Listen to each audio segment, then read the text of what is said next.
Nosso programa está de volta e a gente está esperando a sua participação em nossas redes sociais, no Instagram, @nosso programa, ou na fanpage, facebook.com/nossopgm. E você pode também enviar para nós a sua mensagem de texto, o seu áudio ou o seu vídeo no nosso WhatsApp, no 0 Operadora 11 3337 5886. Nesse bloco a gente fala sobre um assunto interessante, como lidar com a raiva. Eu estou recebendo aqui a doutora Triana Portal, que é psicóloga clínica e vai falar com a gente sobre esse assunto. Tudo bem, doutora? Tudo bom, Jaque? Prazer te receber aqui, viu? Prazer é meu, tá num dia tão especial como o seu aniversário. Obrigada. É uma honra. Obrigada, honra em te receber aqui sempre, doutora. E falando sobre um assunto que eu achei super interessante, quando a gente estava ali afinando o tema e a produção me mostrou as sugestões, eu falei, interessante a gente falar sobre raiva. E eu acho que vale a pena a gente começar tentando explicar o que é esse sentimento e entender se ele é só ruim. Explica para nós, doutora. Bom, a raiva é uma emoção básica do ser humano. Todos nós sentimos em maior ou menor intensidade. Eu acho que a grande diferença é como cada um expressa e como cada um gerencia o controle que a pessoa faz da sua raiva, né? Como ela consegue frear naqueles momentos em que ela percebe que vai sair do prumo, vamos dizer assim. Algumas pessoas tendem também a suprimir essa raiva, né? Guardar tudo para si. Não é uma coisa, parece, né? Ela passa a impressão de uma pessoa calma, uma pessoa zen, que nunca reage, mas faz um efeito ali de panela de pressão e em algum momento essa pessoa explode. Então, o ideal é que a gente consiga, e é muito difícil, tá? Eu acho que aí envolve, enfim, o temperamento, o estilo de vida da pessoa, mas é importante a gente conseguir ser assertivo, a gente conseguir gerenciar a nossa raiva, né? Conseguir expressá-la de formas mais positivas e reguladas, vamos dizer, né? Sem excessos. Quando a gente guarda muito, o problema é que em algum momento isso vem à tona, né? E a pessoa que põe tudo para fora, que ela tem essa descontrole, esse pouco freio no seu impulso, ela acaba trazendo prejuízos para a sua vida cotidiana, né? E muito sofrimento, porque depois aí bate aquele arrependimento, aquela vergonha, né? Causa estrago nos relacionamentos, no trabalho, enfim, fica sendo conhecida aquela pessoa do pavio curto e tal, e a gente às vezes lida com isso de uma forma assim natural, e isso não deve ser natural. A pessoa fala assim, ah não, mas eu sou desse jeito mesmo, minha família toda é assim, é o meu jeitão, como se aquilo, enfim, né, justificasse certas atitudes que outras pessoas não merecem. Enfim, a raiva, ela é positiva no sentido de mostrar pra gente que alguma coisa está errado, né? Isso me incomodou, eu me senti injustiçado, eu fui provocado. Em alguns casos, a pessoa que quando se sente assim, aquela perda de controle, acha que vai ser abandonada também, expressa a irritabilidade e raiva. Então, assim, é uma emoção que mostra pra gente que a gente precisa prestar atenção, né, olhar para dentro, por que aquela determinada pessoa, quando fala aquilo, me incomoda. Então, é bom para sinalizar para a gente e dar energia para a ação. Então, olha, eu sei que tem alguma coisa errada, eu estou sentindo raiva, eu preciso mudar. Eu preciso mudar meu caminho, eu preciso acertar algumas coisas, eu preciso conversar com determinada pessoa. E a raiva, ela é negativa e ela é sempre vista, assim, aos olhos de todo mundo como uma coisa negativa, porque ela é associada à agressividade, né? E por quê? Porque muita gente acaba expressando a raiva através de um comportamento agressivo. Então, aquela coisa, perde a cabeça e aí grita, fala coisas que magoam e que depois a gente sabe que não volta mais, né? Fala alto, xinga, algumas pessoas ainda vão além disso, né? Briga no trânsito, arremessam celular. Há casos assim até de autoagressão, que a pessoa fica com tanta raiva, ela vai lá e dá um murro numa janela, numa parede, se machuca, tá? Isso é em menor grau, vamos dizer assim, é menos frequente. É mais frequente que a pessoa coloque essa agressividade, essa raiva para fora. então em relação às outras pessoas e objetos, se for o caso, né? Já vou te perguntar se os mais próximos sofrem na hora das pessoas descarregarem a sua raiva, mas eu ainda queria entender um pouco mais sobre ela, doutora. Porque quando a gente fala desses dois aspectos, já eu quero entender se pode ter patologia por trás disso, mas quando a gente fala desses dois aspectos que muitas vezes se repetem, que é aquela personalidade que estoura por tudo, não mexe com ele, não mexe com ela, ou aquela pessoa que vai guardando, e muitas vezes quando ela estoura parece que é por uma bobeira, e os outros nem entendem por que ela está, entre aspas, estourando, mas muitas vezes é reflexo dela ter segurado por muito tempo. Então, sem dúvida, tem que ter o equilíbrio, os dois extremos são perigosos. Os dois extremos são perigosos. Você está me perguntando assim, quando isso se torna uma patologia, né? Então, a gente tem até, hoje em dia, um apelido, vamos dizer, para o transtorno, que é a síndrome do Hulk. Que é o transtorno explosivo intermitente, que são pessoas que apresentam esses ataques de fúria assim com certa frequência, né? Então, o que eu falei são aquelas pessoas já bem conhecidas. Então, assim, ela facilmente sai do seu estado normal e assim, geralmente o estressor, né, o gatilho que para ela ter perdido a cabeça não é suficientemente importante para o tamanho da resposta. Então, é muito desproporcional a resposta ao evento estressor. Então, por exemplo, você está numa fila do supermercado, aí tem uma pessoa ali que fica ali proseando com o caixa e você está com pressa e tal. Irrita qualquer pessoa. A mim, muito. A mim também, muito. A mim, muito. Nessas épocas, então, às vezes é numa farmácia que você fala, eu quero passar ali rapidinho, pegar o que eu preciso pegar, ir embora e tem alguém proseando, né? Sim, e aí você fica muito irritado, mas isso não é, vamos dizer, motivo para você, né, pegar um sabonete, jogar na pessoa, começar a gritar, começar a xingar.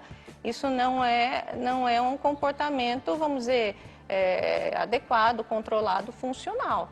Então, quando a pessoa tem esse transtorno, não é assim, não, então essa pessoa estoura sempre. Não, existem critérios diagnósticos, né? Então isso tem que acontecer com muita frequência, intermitente, porque não é toda hora, né? Uma vez aqui, outra vez ali, mas precisa ser 2 vezes por semana por pelo menos 3 meses para a gente poder comer. Um dos critérios. Outra coisa é assim, se a pessoa não é toda semana, mas ela teve dentro de um ano 3 episódios muito graves, podendo às vezes até se envolver com justiça, né, de destruir patrimônio. Também para esse transtorno precisa ser uma coisa assim que traga sofrimento, a pessoa se arrepende depois, porque o borderline, no transtorno borderline, a pessoa tem esses rompantes de agressividade, essas explosões, mas ela, quando passa, ela acha que ela está certa.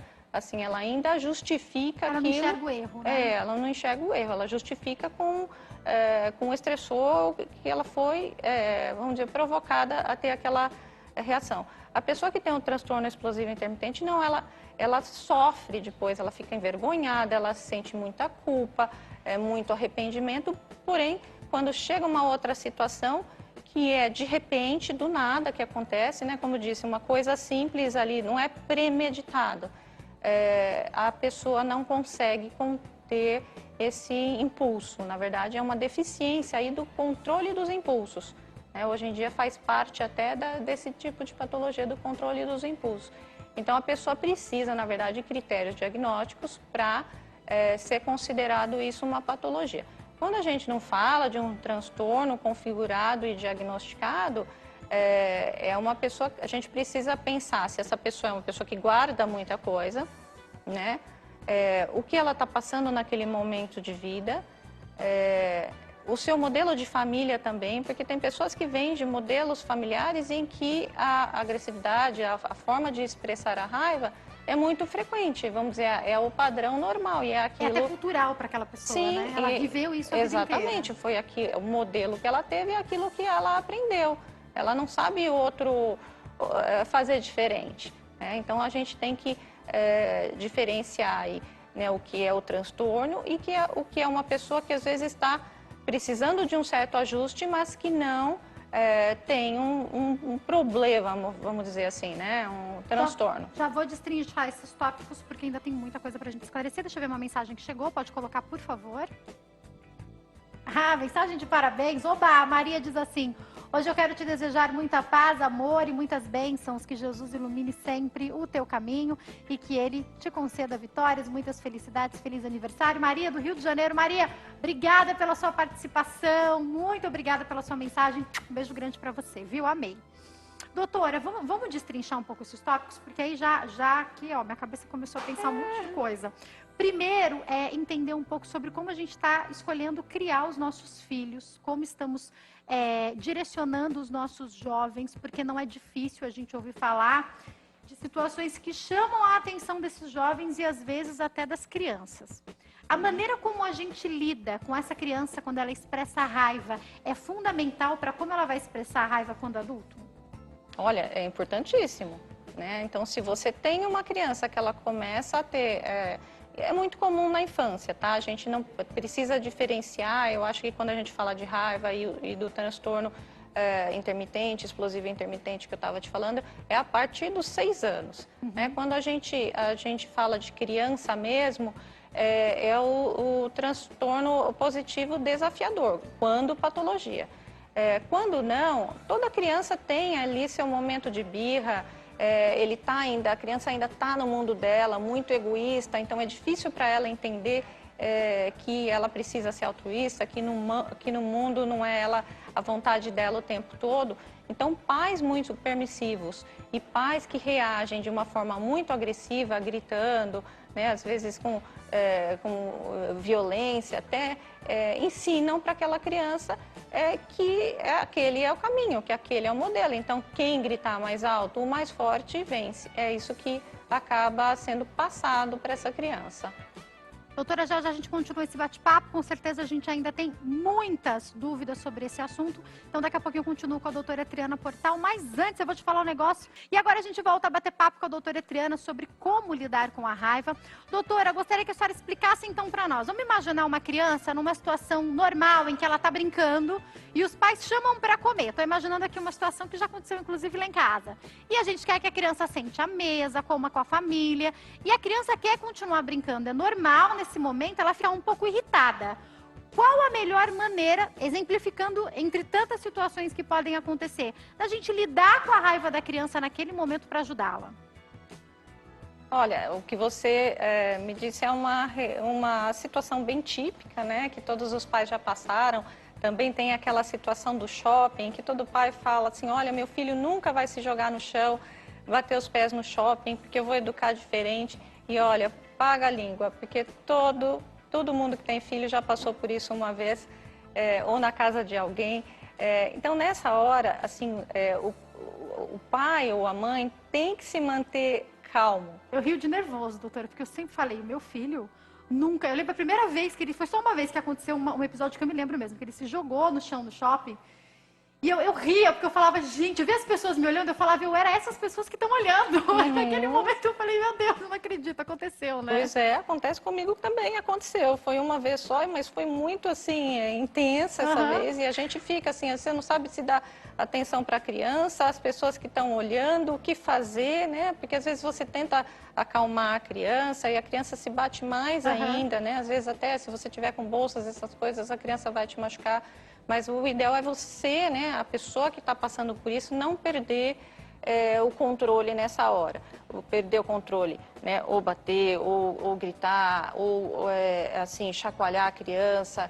Né? Se a criança percebe que a pessoa, né, o seu cuidador, a sua mãe está tranquila, é mais fácil de você fazer um holding, de você abraçar essa criança, olhar nos olhos e falar, olha, calma, calma, tá tudo bem, vai passar. E assim, retomar a atividade. Em casa, né, essa situação que você falou ali da mesa, é um momento para conversar, enfim, tem gente que não gosta, mas algumas pessoas põem ali num cantinho para pensar, né? Olha, quando você tiver mais calma, a gente volta a falar, né? Não querer, assim, também... Porque às vezes parece que os pais brigam com a criança na mesma... Parece que tem a mesma Sim, idade, sim, né? sim. Que ficam ali os dois discutindo, né? Como se a criança tivesse, assim, mecanismos de controle que ela não tem, né?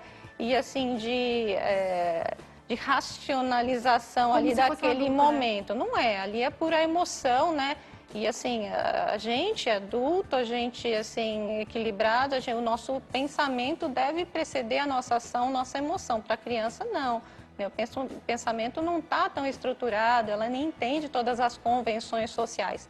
Então, a gente realmente tem que se manter equilibrado, porque assim, a criança percebe e sente. Então, se ela sente que ela está em segurança e que quem está cuidando dela está equilibrado, é mais fácil que esse episódio acabe mais rápido. Perfeito. Tem mais uma mensagem, é isso? Vamos colocar, por favor? Pode colocar? Vocês estão demais nessas mensagens de parabéns. Maria Zilda, meus parabéns. Jaqueline, felicidades, muitos anos de vida, cheios de saúde, paz e que Deus abençoe grandemente sua vida. Parabéns hoje, felicidade sempre. Beijos. Maria Zilda, obrigada pela participação. Um beijo grande para você, viu? Amei. Obrigada pela mensagem. Doutora, e quando a gente presencia um adulto passando por um momento desse? Como se fosse um ataque mesmo ali de raiva. Às vezes a gente até olha, vamos imaginar às vezes no ambiente de trabalho, que você fala, poxa, realmente, até entendi porque a pessoa está fazendo isso, mas na atitude, muitas vezes, o que acontece é que a gente fala, né, perde a razão, e daí ela estoura, e ela briga, e ela fala alto, e às vezes ataca alguma coisa. Como a gente pode lidar com empatia para ajudar quem está passando por isso? Pois é, você falou bem, a empatia nesse momento. Então, você tem que entender que a pessoa não está pensando direito, que ela está fora de si. Dá um bug no cérebro nessa hora, doutora? Sim, é como se fosse um branco. E assim, a pessoa quando chega no ponto assim do curto-circuito, dessa ativação, é muito difícil voltar, né? Falar, não, agora, né, vou voltar em mim. Não, é bem difícil. Então, não pode chegar. Na verdade, a psicoterapia faz com que a pessoa consiga segurar o começo desse rompante. Tá? Mas quando a coisa está acontecendo, muito pouco a gente pode fazer. O que é importante não fazer e que algumas pessoas fazem, geralmente quem tem intimidade com essa pessoa acaba provocando mais. Ah, você é assim mesmo, agora vai ter um piti? Né, provoca, fala alguma coisa e a pessoa... Aí, o que pode acontecer? De um xingamento, de um grito, pode... piorar, pode passar para coisa pior. A pessoa um ataque físico, um ataque até, né? físico, a pessoa está ali já naquele estado, o outro ainda provoca. Então, assim, precisa ter empatia, não olhar o outro como uma pessoa doente, mesmo que ela tenha um transtorno, tá? Mas olhar com empatia, que você pode, em algum momento, passar por isso também, né? Então, para que você vai provocar ainda mais uma pessoa que já está tendo ali um ataque de fúria? Não, você vai tentar, assim, se não conseguir acalmá-la, né? Porque às vezes as palavras não saem bem e sai pior ainda, mas assim, não provocar. Então é esperar passar, né? E quando passar e a pessoa já estiver naquele momento do arrependimento, de se sentindo mal, aí conversar, falar, olha, né? Vamos pensar o que fazer, né? Procurar um tratamento, ou reveja aí o que está acontecendo na tua vida, né? Se é uma coisa frequente, precisa buscar ajuda, né? Se é uma coisa que aconteceu de repente, que é muito inusitada na vida da pessoa, aí seria pensar, né? O que está acontecendo para que a pessoa tenha tido aquela reação tão extremada. E quando a pessoa é agente, quando quem está nos assistindo se identifica com essa situação, talvez ela diga, não me identifico com a patologia, não aconteceu nada muito grave, mas quando estouro, e muitas pessoas, elas revelam que com os mais íntimos, então às vezes a pessoa no trabalho, na igreja, ela é uma princesinha, um príncipe encantadinho, aí quando tá com os mais íntimos, quando tá em casa, muitas vezes inclusive carregando um problema do trabalho para casa, estoura com os filhos, estoura com a família, é lógico que eu não tô falando de agressão física, porque daí a gente tem que falar ainda de uma maneira mais firme sobre tratamento e tal, mas aquela pessoa que fica nervosa, que bate porta, que fala alto e às vezes xinga, como a senhora falou, como é que a gente pode fazer quando essa pessoa é agente?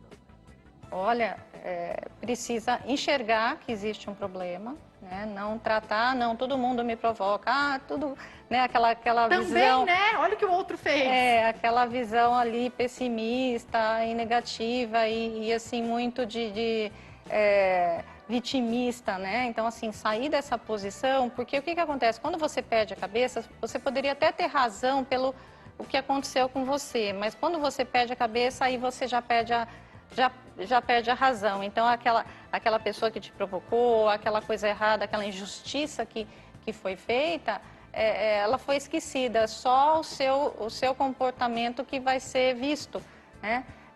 Então, a pessoa precisa sair desse lugar de, eu sou assim mesmo, é o meu temperamento, e me aguente assim, e pensar que assim, o outro, ele pode ser bastante empático, ele pode te amar bastante, mas tudo cansa, né? Então, vai ali desgastando o relacionamento, né? Faz mal para os filhos, enfim, né? No caso dentro de casa. Então, a pessoa precisa, assim, buscar autoconhecimento, assim, procurar uma psicoterapia, ou então, assim, técnicas para, assim, dissipar essa raiva, se ela é muito frequente, resolver os problemas, né, assim, que podem ser resolvidos, alguns não podem ser resolvidos, né, a gente às vezes não tem controle sobre algumas coisas, mas busca fazer um esporte aeróbico que gaste bastante energia, que produza ali endorfina para que ela libere. Dispensa essa energia para algum lugar, né? Dispensa essa energia para algum lugar. Agora, doutora, para finalizar, na hora que acontece alguma coisa, é mito ou é verdade? Contar até 10, respirar fundo, pode ajudar a não iniciar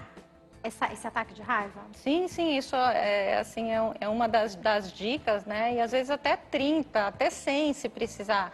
Porque esse eu acho que é o mais importante, né? Porque tem 4 fases esse ataque de fúria, né?